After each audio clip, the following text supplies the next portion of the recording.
This Tail to Tape is brought to you by Air Asia. Now everyone can fly. Both women 23 years old, 9 months the difference in age. Nadia Kassem, the younger fighter. Montana De La Rosa taller by 2 inches. You see Kassem coming in 2 pounds below the flyweight limit.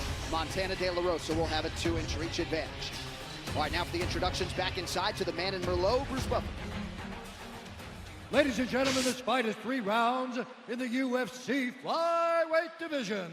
Introducing first, fighting out of the blue corner, a mixed martial artist holding an undefeated professional record. 5 wins, no losses.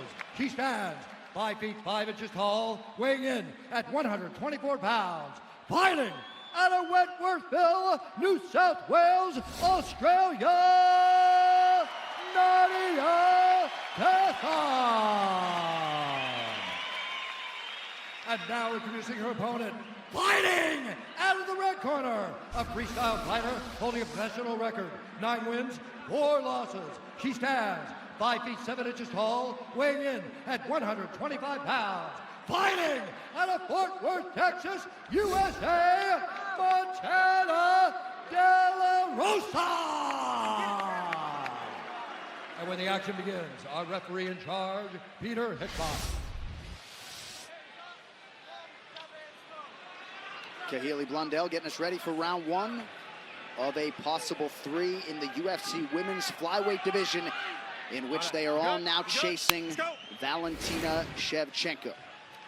Southpaw Kassem. Good right hand lands right away. Montana comes straight to the center of the ring and just starts punching. Kassem in green with her back up against the fence. Montana De La Rosa in black applying pressure. Montana coming heavy in the beginning. Yeah, she's ready to just get after it right away, not give any space to Kassem to strike or do anything. And she's pressuring, looking to pass here. She's going to push through to half guard. Let's go, work those elbows, you're in our corner, let's go. It's all you. Space on the inside. It's all you, she ain't ready for this level, let's go. And this is exactly where De La Rosa wanted to be. She said, I'm just gonna kill her with offense, go non-stop forward, just cover her. And that's exactly what we're seeing here. I mean, just a takedown, just folding her straight to the mat, and she's heavy on top. Let's see if Kassem can get to her feet or try to. Right now, she hasn't tried to. She's just trying to regain her guard back. That's all we're seeing so far. De La Rosa, just 23 years old, has an 8-year-old daughter, Zaylin, who's also a budding wrestler. 2 parents as professional fighters. That's been a balancing act for Montana throughout her professional career. And man, you have to really respect that for these mothers that come in here and fight. I mean, to do 2-a-days plus work and then live regular life is insane. But then to have a kid in between that, you get no rest in between the 2 trainings because you got to walk, you got to take your kid, you got to watch movies with them, you got to enjoy your time with them. And she does that while fitting in the schedule. It's very impressive. Nemiroff, bold character since 1872. I can't wait till you're changing diapers between 3-a-days. I cannot wait. I changed diapers with my little sister. Yeah, you did. So I've already been there. We'll get there one of these days. Right now I'm fighting. About 2 minutes gone by here. Dominant start for Montana De La Rosa. De La Rosa just overpowering Kassem so far. Kassem not trying to dig on her hooks, not trying to get to her feet. She's okay with being on her back, using her guard. Let's see if she can try for some triangles and some arm bars here. She's controlling the hands well. That's the first step to not taking a lot of damage when you're on bottom. That's what she's doing well, controlling the hands, controlling the head of De La Rosa so she can't posture up and punch and elbow her. High guard up on the shoulders really makes it hard to posture up to get power into those punches. So that's what Kassem's doing well right now. De La Rosa fighting out of Genesis BJJ in Fort Worth, Texas, operating right in front of her corner. Kassem continuing to try to control posture, but De La Rosa staying busy enough to prevent a potential stand-up by the referee. Top control time, already 2+ minutes for the 14th ranked contender, De La Rosa. See, the problem with this is Kassem is holding on to that half guard, but you can't get up that way. So if you're going to use the half guard, you want to try to be offensive from there. All right, let's fire it into the red corner of Montana De La Rosa. Push that knee through. Let's get short. Don't get too overextended here. I need elbows, Tana. Let's go into high posture. Draw that bow, Tana. Yep. Pummel that head off. Pummel her hand off your head. Inside and cross grip. Tana, we need help. I need some ground and pound. Let's go, Khabib. We need you to bully here, Khabib. Good. Let's pass all the way through, Tana. See, that's got to be your code for ground strikes. Just Khabib, right? No question. The guy doesn't stop. He doesn't get tired, and he just covers you with offense from the top. But right now, what we're seeing is De La Rosa just going position over submission. And she's just trying to get to a stronger position so she can do some damage from the top. Kassem's doing a good job keeping the guard, keeping half guard so that De La Rosa can't really get to a powerful position to do a whole lot of offense. However, the clock is burning. So even though Kassem's not taking a lot of damage, not getting hurt, maybe not even getting tired, she's losing because she's on her back, not attacking and not doing anything. So the clock's burning. Well, how do you control a distance fighter, right? Close the distance, put her on her back, and keep her there. And that's exactly what Montana De La Rosa has done. And again, she's stayed busy enough to avoid a stand-up. 45 strikes have already landed. 45 to 8. That's how you win a round. If you're not going to get the finish, keep busier. Stay non-stop with offense, and De La Rosa has done that. Pretty big experience. She's got an armbar attempt here. She's got an armbar attempt here, and it looks like she's going to go for it. But it's the end of the round. Oh, she's going to switch it to a Kimura here. She can if she wants. I don't know if she's going to. It's there. Yep, she did. She's got a Kimura there. But time running out. The time's up, and she's up against the fence, so she won't be able to get leverage on it. But that was a nice transition. Tonight's Corner Cam is brought to you by Hudson Shipping Innovation. Again, 3 deep breaths. Breathing in water, ice on her, breathe. That's it. Again, breathe. One more time. All right. Take some water. One more time. You ready for this rush again? Nadia, she's gonna look to take this out with flashy shit. Yeah. She's gonna run this time. Breathe. Just breathe. Same exact shit. Distance, along with your jab, set up your strikes. If you want to take her down, you can take her down all day, every day. She has nothing for you. She's there all day. Yep. You're looking good. It's a 10-8 round. She didn't have nothing for you. No answer, nothing. You dominated every control. Let's go. Let's go. Feeling good. Keep listening. Doing good. Christy Pearson getting us started for round 2. Dom, you heard both corners. Any major takeaway on either side? Well, I know you didn't hear Kassem corners say much, but I'm telling you, breathing is so important, and those big 4 deep breaths that he had her take really helps so that you can take instruction after that. Well, the book on Kassem is that she has pretty good cardio, but she's got 3 wins in 26 seconds or less. 4 of her 5 pro fights have ended in round 1. So see how it goes. If De La Rosa can extend her and puts her right on her back here early round 2. Well, what we're seeing out of the stand-up so far is that her chin stays straight up, and she only has long punches. So when Montana De La Rosa gets in close into the pocket, she really doesn't have any answer. And then she gets in on the takedown, puts her on her back. Big chest, big shot. And Kassem was expectant that De La Rosa was going to bring her this type of fight, but easier said than done to prepare for it and to execute.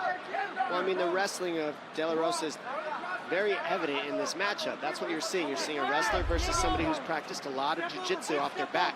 And Kassem needs to use a little bit of wrestling mixed into the jiu-jitsu in order to get off her back to her feet. And right now she's missing that little transition, so she's getting out-grappled as a result.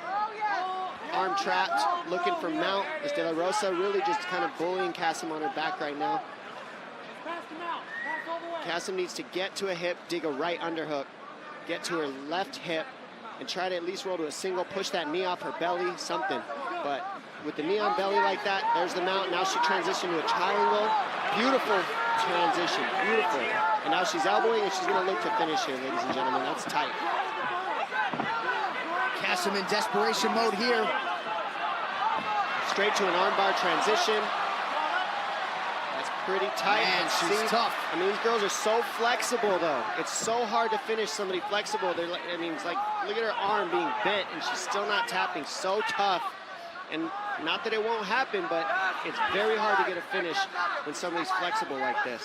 Kassem staying composed and staying in this fight. Well, she also has the blood choke in, so she didn't get the armbar to the joint. She also transitioned back to the triangle, and she's got it in deep. Kassem being very tough right now, but the blood is getting slowly sucked out of her brain right now as she keeps this triangle in. And she's getting more and more tired, and that's why you're seeing her go to her back, because the blood's going slowly. The longer you stay in this position, the harder it gets. Look how flexible she is. Brings the leg. She's trying everything she can to get out of this. And De La Rosa doing a great job keeping that cinched in there. Keeping the arm going back and forth. Triangle, armbar, triangle, armbar. Now she's controlling the thumb. Got it. Oh, looked like, yep. That was it. So Montana De La Rosa submits Nadia Kassem. Kassem came in 5-0. She is 5-1 now. Dominant wall-to-wall for Montana De La Rosa tonight. I mean, that was a very dominant performance by De La Rosa. So a wrestling and grappling clinic out of the 14th ranked contender, Montana De La Rosa. This fight replay is brought to you by Nemiroff, bold character since 1872. And we see here, nice takedown from the body lock position. Straight to half guard. And then she passes, goes straight to a triangle. I mean, that was beautiful. That transition was just beautiful. She controlled the hand control, went to mount straight to the body, or to the triangle, then starts doing damage to set up the submission better and get it locked in deeper. But what was beautiful is how she transitioned to this arm bar, kept it tight, and then goes back to the triangle as soon as Kassem gets out of it. I mean, this is locked in there, and then finally that last one was a verbal tap. It wasn't an actual tap, she yelled tap, and that was it. And De La Rosa immediately stopped applying pressure. Cracked a smile there. She's a very subdued young lady, but that's a big win for her here tonight. As we mentioned, came into this one with a number next to her name. 10th career win, and once it's official, the 8th career win by submission for the flyweight contender, Montana De La Rosa. Can I... All right, to make this one official now, here is Bruce Buffer. Ladies and gentlemen, referee Peter Hickbott has called a stop to this contest at 2 minutes, 37 seconds of round number 2. Declaring the winner by submission due to an armbar, Montana De La Rosa!